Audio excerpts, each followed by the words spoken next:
Tiga jenazah korban kecelakaan bus antar lintas Sumatera atau ALS yang merupakan ibu dan dua orang anaknya tiba di Padang Sidimpuan, Sumatera Utara.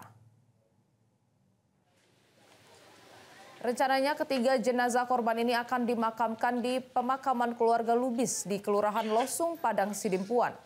Beginilah suasana rumah duka tiga orang korban kecelakaan maut bus antar lintas Sumatera yang terjadi di Padang Panjang, Sumatera Barat pada Selasa lalu. Terlihat keluarga kerabat korban bergantian untuk melayat dan mendoakan ketiga jenazah ini. Diketahui korban berasal dari Padang Sidimpuan, merupakan seorang ibu dan dua orang anaknya bernama Rizky Agustini Lubis berusia 32 tahun, Rama Andini Pane berusia 1,5 tahun, dan Naufal Rehan Pane berusia 6 bulan. Kedatangan mereka dari Bekasi, Jawa Barat ke kota Padang Sidimpuan adalah untuk melayat ibunya yang meninggal dunia. Kemudian pada Senin malam, korban hendak berangkat kembali ke Bekasi dengan menggunakan bus ALS dengan nomor pintu 285 jurusan Medan, Jakarta.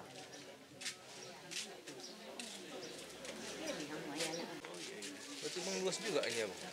Hampir Madinah. Pulanglah semuanya. Melayat ya? Iya, semua saudaranya datang. Ya, semua namanya keluarga pamitan. Taulah namanya ajal kita kan ada yang minta. Jadi dia berangkat dari Jakarta ke mari, dari Bekasi ke Sidimpuan sama siapa? Sama kakaknya.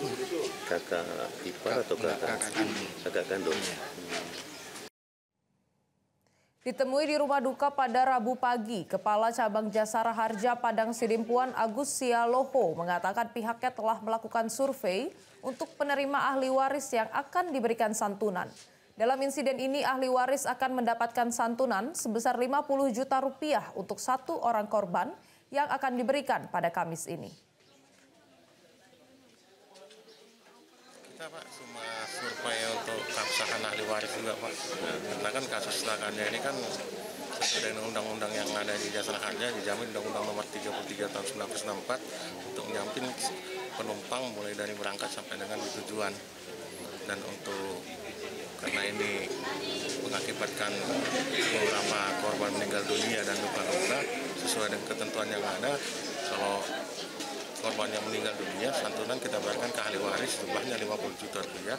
Dan untuk korban yang luka-luka di rumah sakit, kita jaminkan untuk penjaminan biaya di rumah sakit maksimum 20 juta rupiah. Jelajahi cara baru mendapatkan informasi. Download Metro TV Extend sekarang.